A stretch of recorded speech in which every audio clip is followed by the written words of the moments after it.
Pushkin.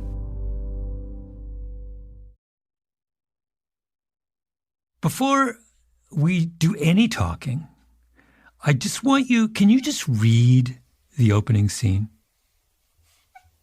Exterior, ape sanctuary, day. Bubbles, a grizzled, muscular, 33-year-old chimpanzee lazily knuckle walks across the floor of a large, domed enclosure nestled in a verdant Florida woodland. Superimposition, Center for Great Apes, Wauchula, Florida, present day. There are many kinds of kingdoms in this world, and many kinds of kings. Bubbles scoops up a hunk of sweet potato from the ground. I have known more than most, though all here have served outside these castle walls in some capacity. He comes upon a cluster of 3 chimps and acknowledges them. Butch and Chipper served the Ringling brothers, as did Petunia. Moving along, he passes 2 other chimps. Ellie and her friend Kodua were both in a Super Bowl commercial. A 3rd chimp runs over, whacks Ellie on the head, and then runs off. That's Jonah. He starred in a Planet of the Apes film. Unfortunately, it was the one people didn't enjoy. Bubbles effortlessly ascends a wooden jungle gym and then sits perched on top of it, overlooking his domain, munching his sweet potato. Now this is their kingdom, and I am their king. But it was not always so. I was once heir to the greatest kingdom on earth, one ruled by a king like none before him. But every kingdom, great or small, has its boundaries, its walls. Every kingdom is itself a kind of cage. I have, in my life, become a student of cages.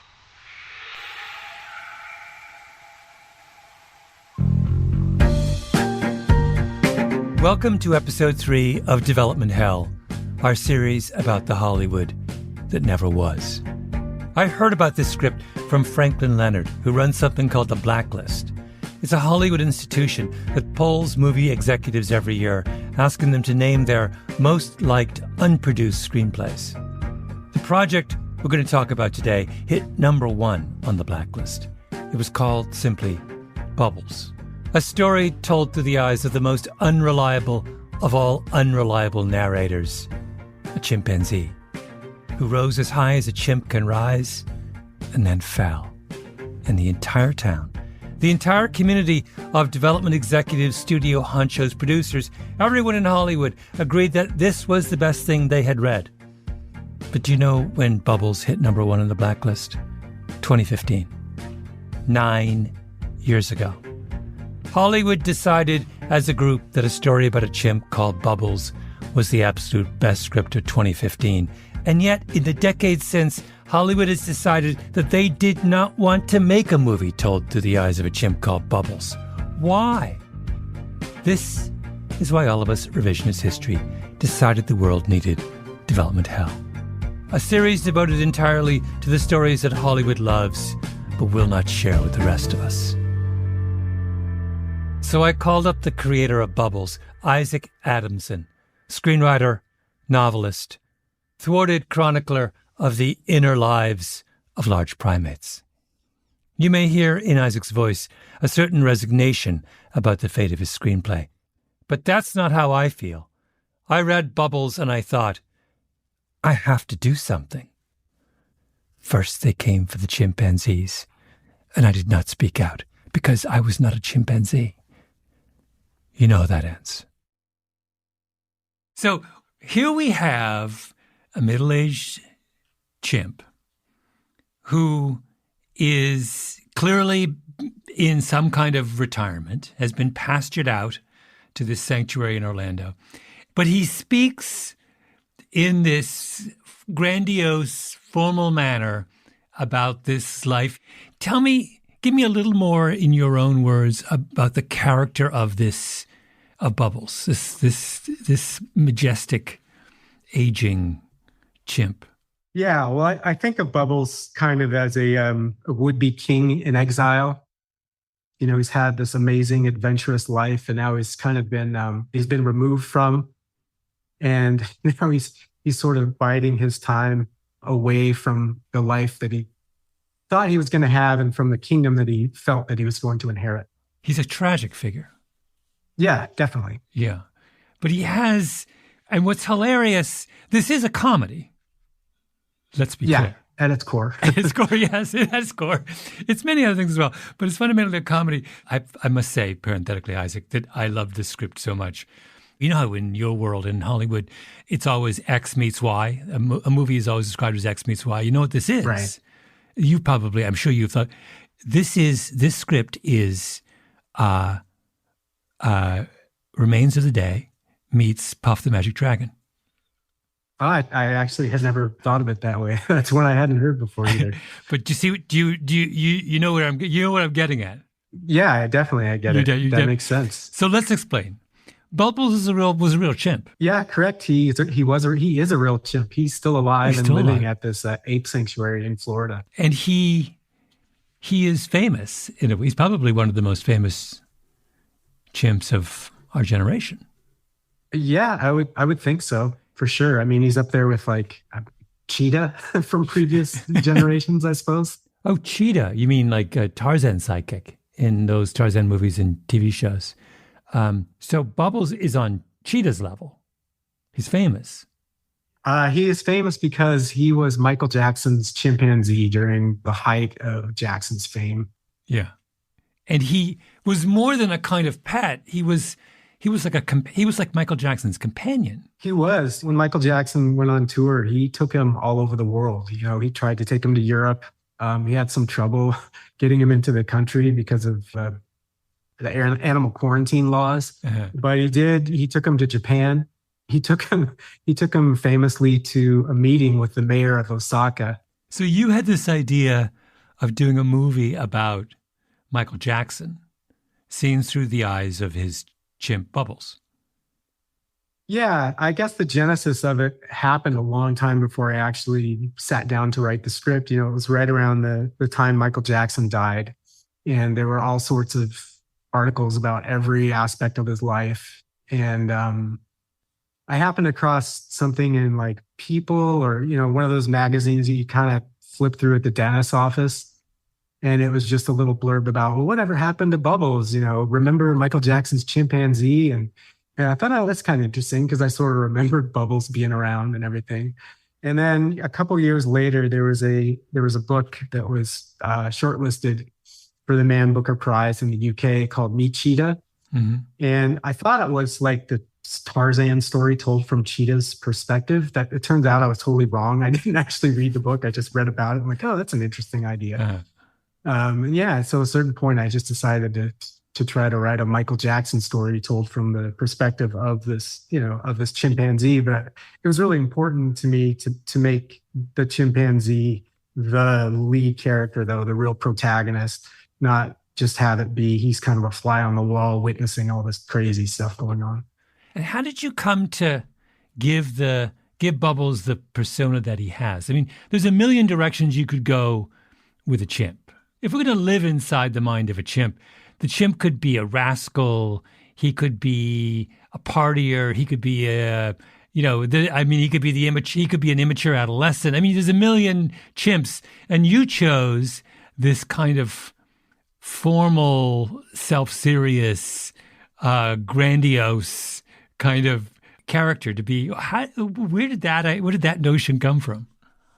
Well, there was a couple things really, because although this is a comedy, I did see it, you know, as a tragedy from Bubbles' perspective. He sort of has this notion that Michael Jackson is a real king, you know, like a monarch, and chimpanzees are very hierarchical animals. There's definitely a pecking order there. Once I sort of had this idea of it's almost a Shakespearean tragedy about a king and his son, the would-be king, then I started thinking, well, it'd be really funny if Bubbles spoke in this kind of pseudo Shakespearean language, just to elevate it a little bit. Yeah. So that's kind of where a lot of that came from. Yeah. Yeah. But it gives him an enormous amount of dignity. This is one of the first things that struck me about this. I was like, why do I feel Bubbles' pain? Because he eventually will go through a great deal of pain. I was asking myself, why do I feel it so keenly? And I realize it's because he has this very precious dignity, which he's going to enormous lengths to preserve.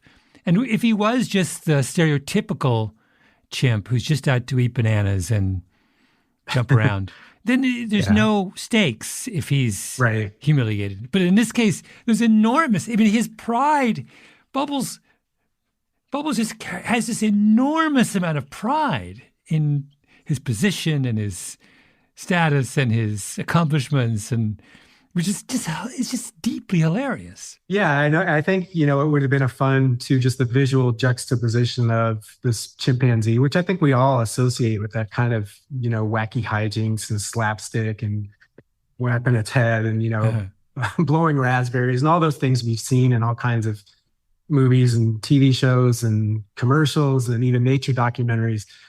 But then, having that sort of goofy, funny exterior aspect to it, but there's really sort of deep, kind of sad interior thing going on at the same time. I thought that was an interesting juxtaposition. Yeah. And he not only does he misunderstands who Michael Jackson is. So when Michael Jackson is referred to as the king of pop, Bubbles thinks that means he is the king, actually the king of pop. And not only that, he consistently misunderstands all these things that we understand about Michael Jackson. I'm wondering if you could read, there's that incredibly lovely scene where he's talking about the first time he discusses Michael Jackson's cosmetic surgery. Can you, there's a number of times where he does, but I'm wondering whether you can find that section. I've forgotten what page it's on. Oh, here we are. 13.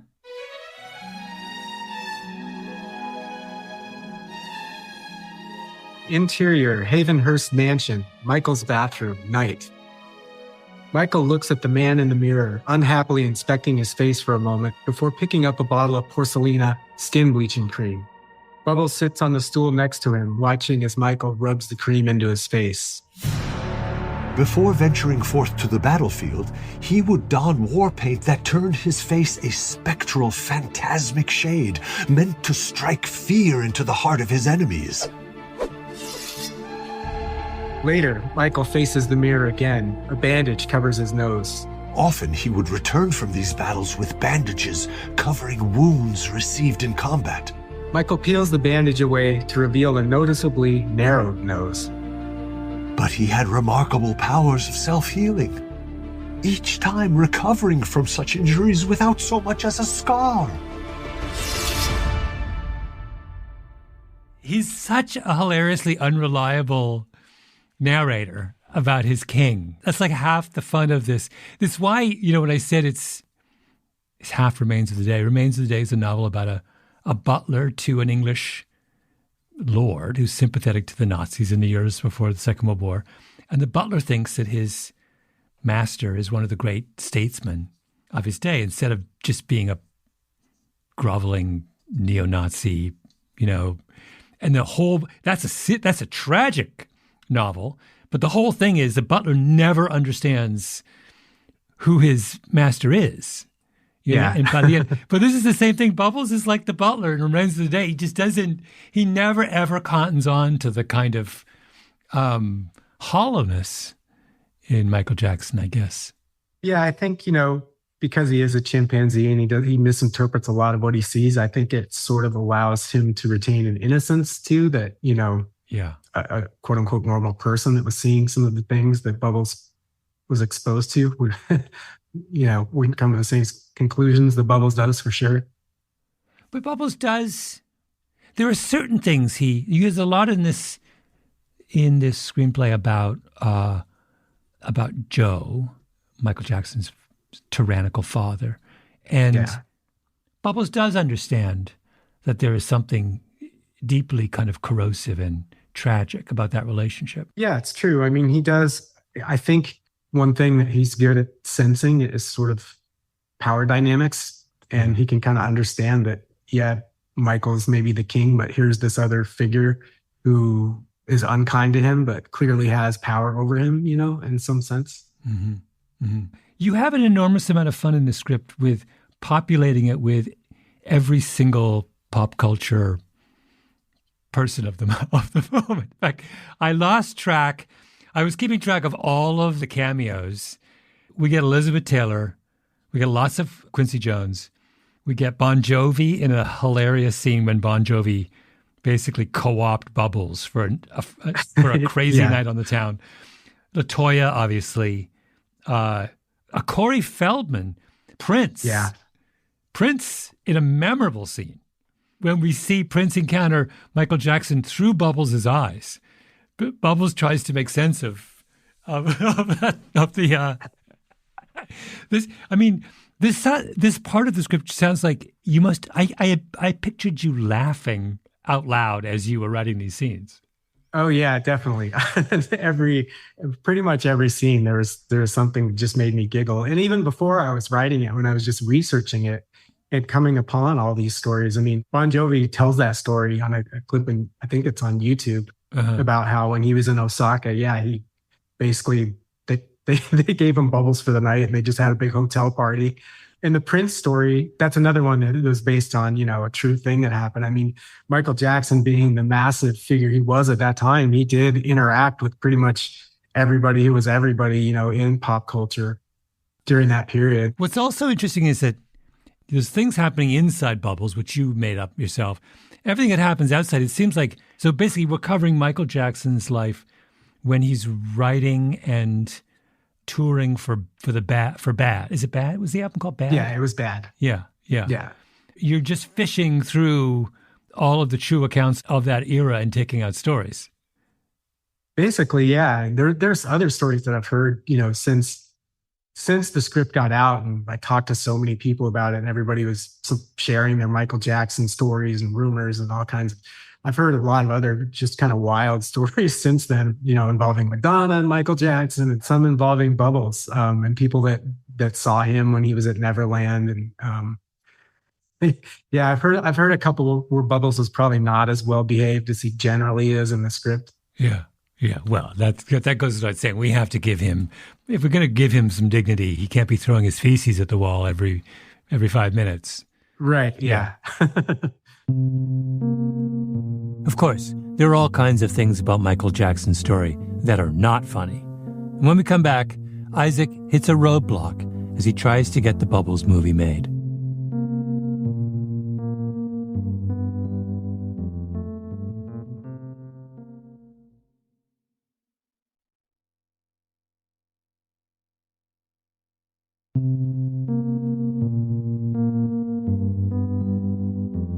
We're back. Michael Jackson dies in 2009, but Bubbles is still alive. And nearly 6 years later, Isaac Adamson writes the biopic we're talking about, the story of the king of pop from the point of view of his pet chimpanzee. He's thinking of using stop-motion animation to tell the story for obvious reasons. Hollywood is used to dealing with prima donnas, but a chimp as a star of a movie would be on a whole nother level. And Isaac isn't ignoring the pedophilia allegations against Michael Jackson. The Leaving Neverland documentary that exposed Jackson's behavior isn't out yet, but there's been investigations in the 1990s that have become headline news. So around 2015, Isaac takes his admittedly unusual project and starts shopping it. And studios like it. In 2017, Netflix bought the project. And Isaac entered development hell.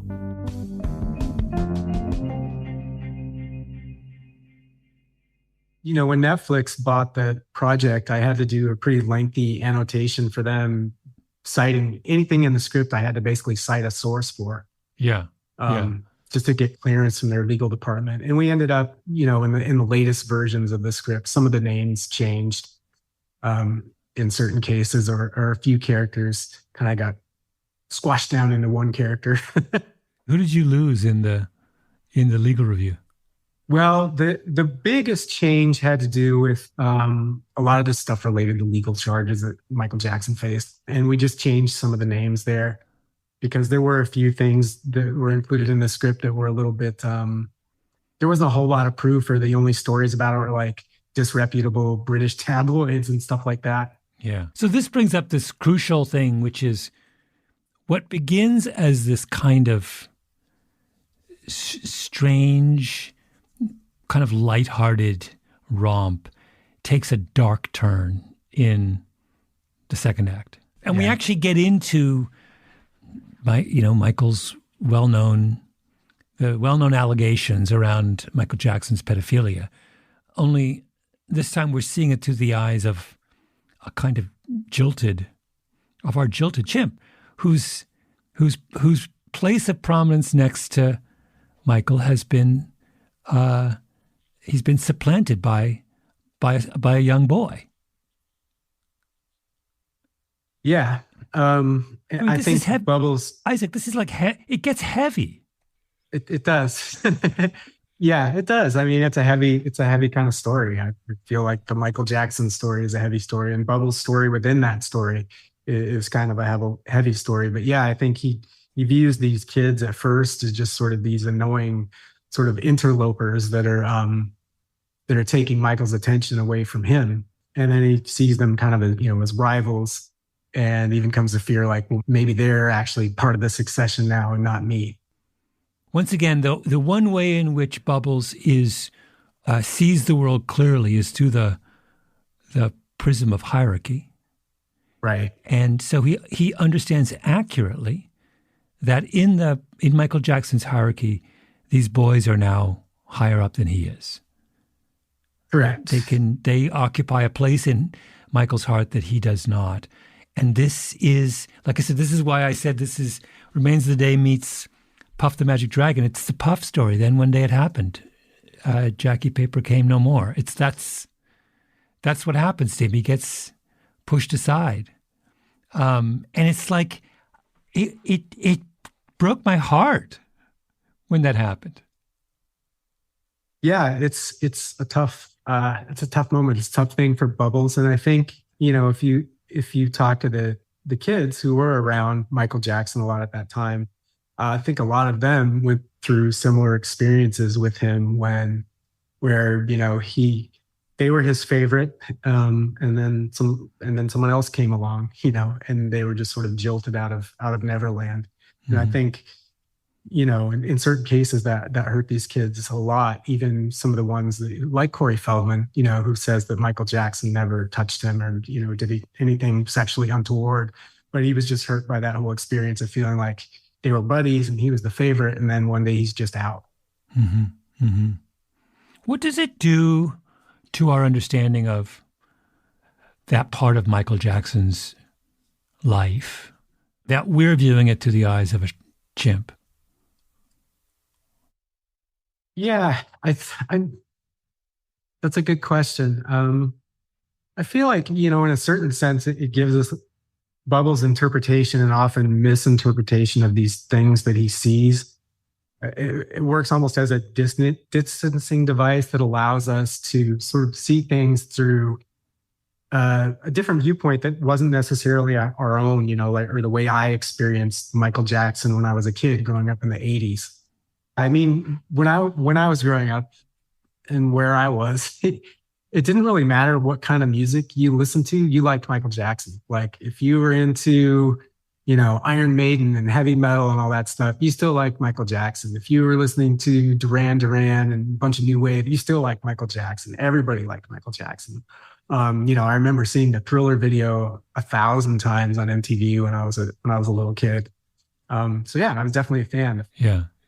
I'm trying to kind of figure out why years later the kind of psychological dimensions of this story would have been so kind of clear to you, right? It's sort of weird, like, an entire generation of seventh graders kind of encounter Michael Jackson. Yeah, for sure. I mean, I'm sure a lot of people were jealous of those real life kids at the time. That, oh my God, Jimmy's getting to go to Neverland, getting to go on vacation with Michael, and it looked like the greatest life ever, where you're just eating ice cream and watching movies and, riding on a Ferris wheel at Michael Jackson's house and all that kind of thing. Mm-hmm. And just the sort of, the darkness that was actually going on, and or even in just the sort of hollowness of those kind of fake friendships too, was something that I don't think a lot of people certainly knew at the time. Mm-hmm.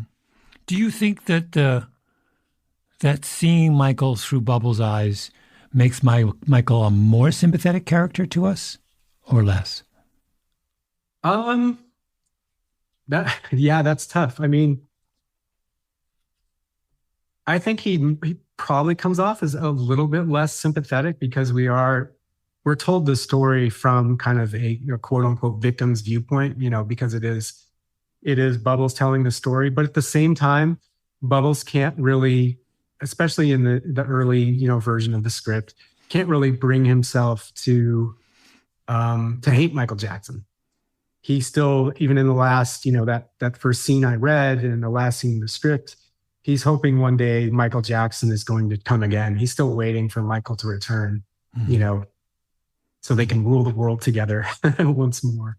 But yeah, it's tough. I think maybe different audiences would have different reactions. Everybody has a lot of different reactions to Michael Jackson in general. Yeah. What was hard about writing the script?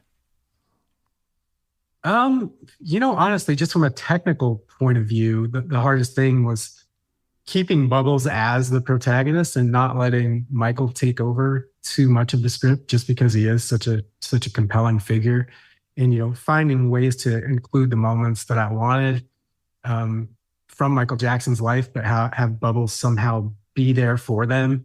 Hopefully in more than just like I was saying before, fly on the wall capacity where he's just sort of reporting what he's seeing. Mm-hmm.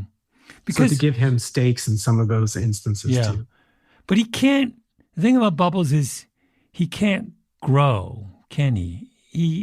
He's if you have an unreliable narrator, as in Remains of the Day, the pathos comes from the fact that the world outside the narrator changes and the narrator is blind to it, right? So if the unreliable narrator becomes reliable at the end, then it kind of ruins it. Or am I wrong?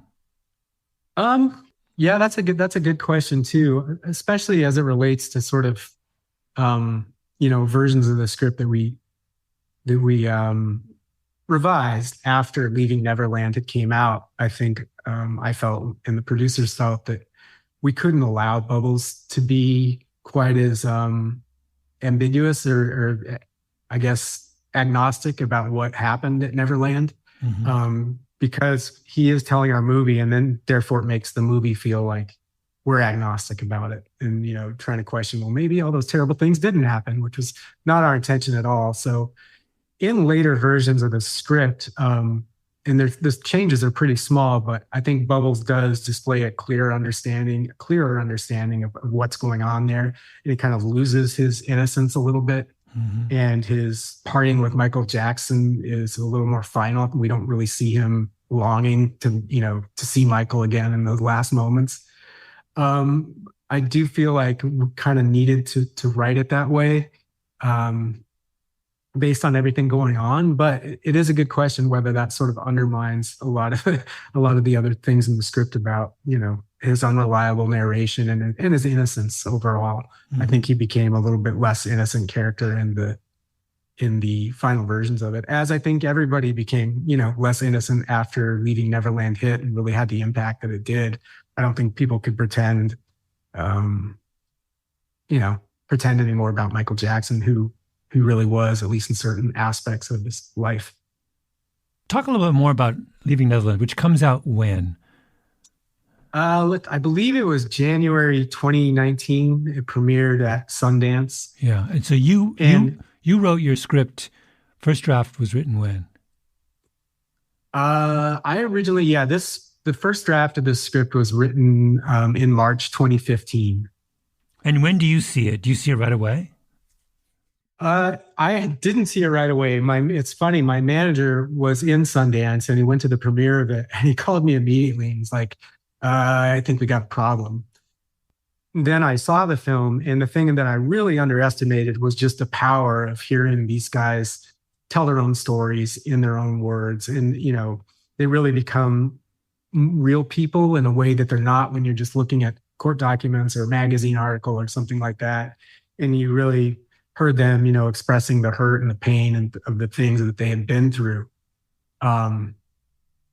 Yeah, I mean, that had a huge impact on the project for sure, in a negative sense for me. But when your manager said you had a problem, what did he mean exactly? Did he mean that the script as it presently is doesn't work anymore? because it's too ambiguous about Michael Jackson's kind of sinister side? Or did he mean that just that you had to rewrite it? I mean, how dire was your manager's kind of perspective? I think the real problem and the thing that he saw coming was that Michael Jackson was just going to be toxic. And I think once Leaving Neverland came out, it was going to be hard to make this sort of whimsical, fun movie that I think a lot of people thought they were signing up for coming onto this project. Mm-hmm. I think that's what he meant by we're in trouble, just because almost overnight, just sort of the perception around Michael Jackson changed and nobody wanted anything to do with any Michael Jackson project at that time. So prior to Leaving Neverland, was this script on track to be made into a movie? Yeah, it was. We had Taika Waititi, attached to direct it. And there was another director, Mark Gustafson, who was going to work on all the stop motion animation because that's how we had decided to do it.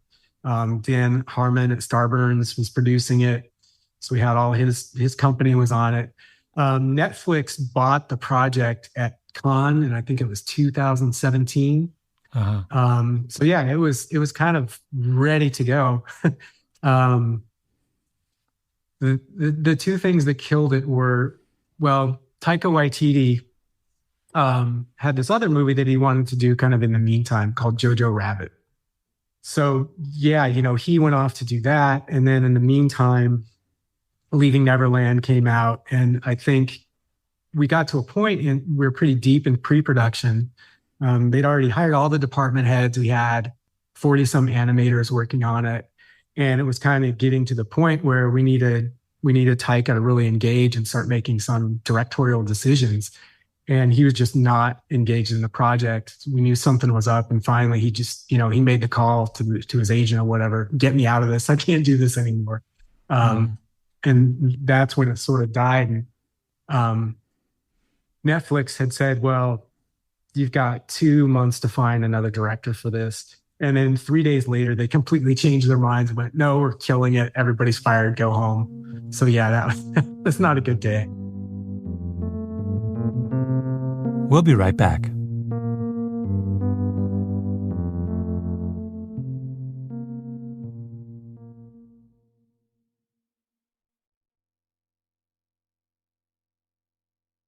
Did the script revert to you at any point, or do they own it?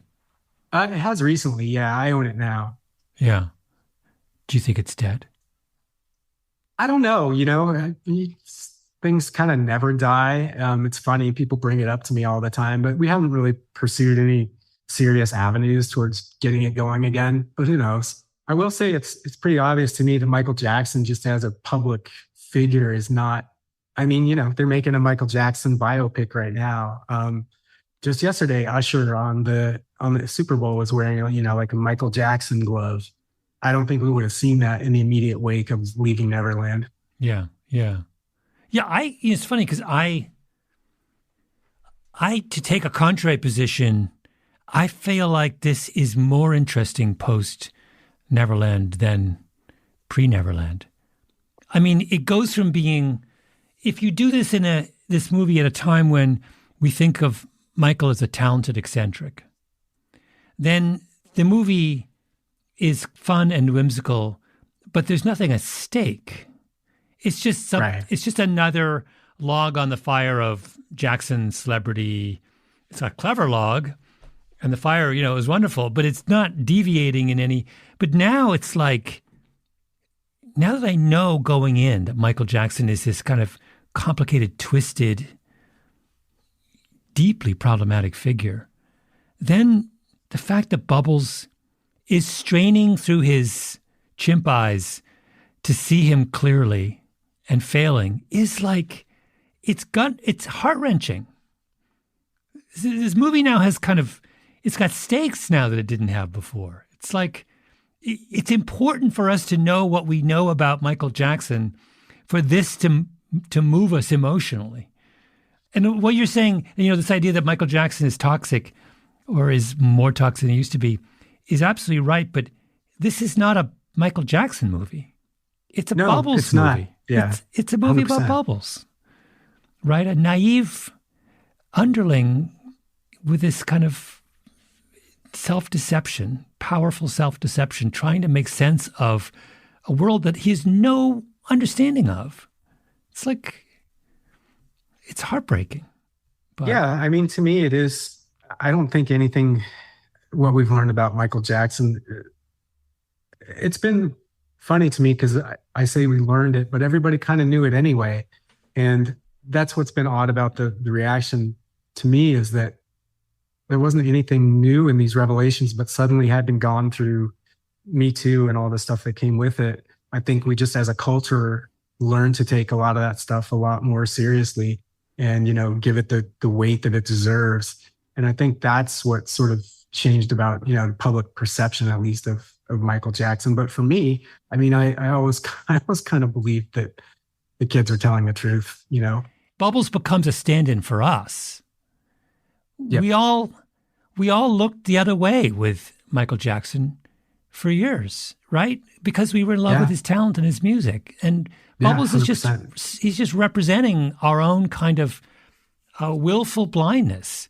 Bubbles just thinks he's the king. And because he's the king, he's not willing to entertain any idea that his monarch might be flawed, at least until the very end. And I think that's like I said, is such a stronger, better, more powerful movie after that stuff's come out. Yeah, I mean, I would agree. I think what frightens a lot of people, or at least did, a few years ago when the movie sort of fell apart, it's just the sort of moral panic around anything related to pedophilia in our country currently, whether it's stuff like Pizzagate or Elon Musk just using pedo as a broad insult. I know Netflix had gone through some things too with the controversy surrounding cuties. I just think that it just became a word that, nobody really wanted to be associated with in any form whatsoever. They don't even want it coming out of their mouths when they're talking about a movie. And I can understand too why if you're, a big name director, you don't want to spend a whole lot of time at Cannes or wherever answering questions about Michael Jackson's pedophilia. I can understand wanting, not wanting to deal with it. But I agree. I think it does make the story a little bit deeper, a little bit more interesting. And I think it does implicate the audience in some interesting ways. Mm-hmm. I mean, this is the story. What happens to the script is this kind of the meta story is about kind of Hollywood abandoning its position as a kind of cultural authority. I mean, you would think that a medium as powerful as film would feel free to address the most complex of topics and kind of force us to think about them in new ways and confront our own complicity and all that kind of thing. And, I feel that at various times in Hollywood's history, film has done that. There's been these moments but this is a classic example of an opportunity to kind of address that. And the fact that nobody wants to do that breaks my heart. Yeah. I mean, it's possible it could see the light of day, again, sometime, who knows? It's funny because sometimes you can see it, what's interesting about it, the director, actors, and producers, the people that are sort of intimately involved with it on a creative level. But then when you're just talking to marketers or publicists or whoever else like that, or, financial people, it's just another product. One last thing, Isaac, could you read a little bit of where Bubbles struggles to come to terms with what he is observing at Neverland? Yeah, let me find a good one here. Okay. I found a good one.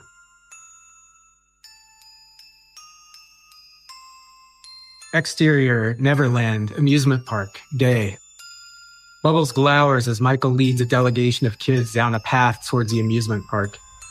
There's a manic quality to Michael's movements. He was as some mad Pied Piper, determined not to drive the snakes away, but lead them instead to the very heart of his kingdom. Michael laughs a little too brightly as he rides atop the carousel horse with all his noisy little friends. Bubbles continues. determined to lower the drawbridge for these pint-sized Trojan horses and let them carry him away in a stampede of frivolity. I knew then that no ordeal would change him. No brush with ignominy, no humiliation, no torture, no trial, no punishment. He had waded so far into a sea of infamy that returning was as tedious as continuing to the other side. And a troubling notion arose. Was what I had taken for reckless folly masking something darker? My loyalty had found its limit, and I could serve no longer.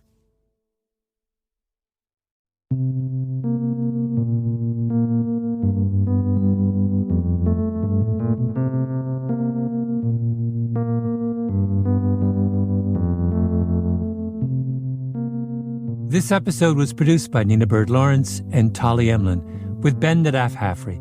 Editing by Sarah Nix. Original scoring by Luis Guerra. Engineering by Echo Mountain. Our executive producer is Jacob Smith. And our special guest voice actor was the old Pushkin friend, Ethan Hirschenfeld.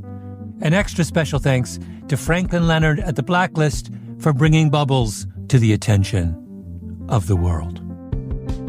I'm Malcolm Gladwell.